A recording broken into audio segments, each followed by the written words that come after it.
Awal kisah, seekor ular menggigit seekor ayam dan dengan racun yang terbakar di tubuhnya, ayam itu mencari pertolongan dan perlindungan di kandang ayam. Tetapi ayam-ayam lain lebih suka mengusirnya, takut racunnya akan menyebar di seluruh kandang. Ayam itu lemas, menangis kesakitan.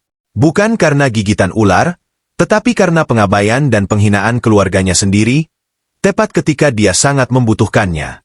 Dan ia pun pergi, terbakar karena demam, menyeret kaki, rentan terhadap malam yang dingin. Setiap langkah kakinya yang pelan, air matanya mengalir.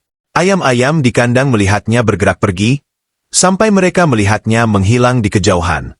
Beberapa ayam mengatakan, "Biarkan dia pergi, biarkan dia mati jauh dari kita." Dan ketika ayam itu menghilang di kejauhan, mereka semua yakin bahwa dia sudah mati. Waktu telah berlalu. Seekor burung kolibri datang ke kandang ayam dan mengumumkan, "Saudaramu masih hidup. Dia tinggal di gua tidak jauh dari sini. Dia pulih, tetapi ia kehilangan satu kaki karena gigitan ular. Dia mengalami kesulitan mencari makanan dan membutuhkan bantuan Anda." Semua ayam di kandang terdiam. Kemudian beberapa dari mereka mulai memberikan alasan-alasan masing-masing. "Saya tidak bisa pergi, saya sedang bertelur. Saya tidak bisa pergi, saya mau pergi mencari jagung. Saya tidak bisa pergi, saya harus menjaga anak-anak saya." Jadi, satu demi satu, mereka semua menolak untuk pergi melihat ayam yang kesakitan itu. Burung kolibri kembali ke gua, tanpa bantuan.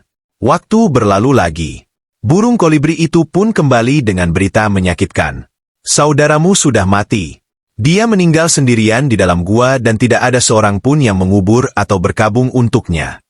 Pada saat itu, ayam-ayam di kandang mulai merasa sedih. Keluhan mendalam memenuhi kandang ayam. Mereka yang tadinya bertelur, berhenti. Mereka yang tadinya mencari jagung, meninggalkan semuanya. Mereka yang tadinya merawat anak-anak, sejenak melupakan anak-anaknya. Timbullah rasa penyesalan di dalam hati mereka. Penyesalan lebih menyakitkan daripada racun apapun. "Kenapa kita tidak pergi lebih awal?" mereka bertanya. Dan tanpa mengukur jarak atau usaha, semua ayam pergi ke gua, menangis dan mengeluh. Sekarang mereka punya alasan untuk melihatnya, tetapi sudah terlambat. Ketika sampai di gua, mereka sudah tidak dapat menemukan ayam itu lagi. Mereka hanya menemukan suatu tulisan di dinding gua yang mengatakan, "Dalam hidup, seringkali orang tidak menyeberang jalan untuk menolongmu ketika kamu masih hidup. Tetapi mereka akan menyeberangi dunia untuk melihat kuburmu ketika Anda telah mati." Dan sebagian besar air mata di kuburan bukan karena rasa sakit, tapi karena penyesalan.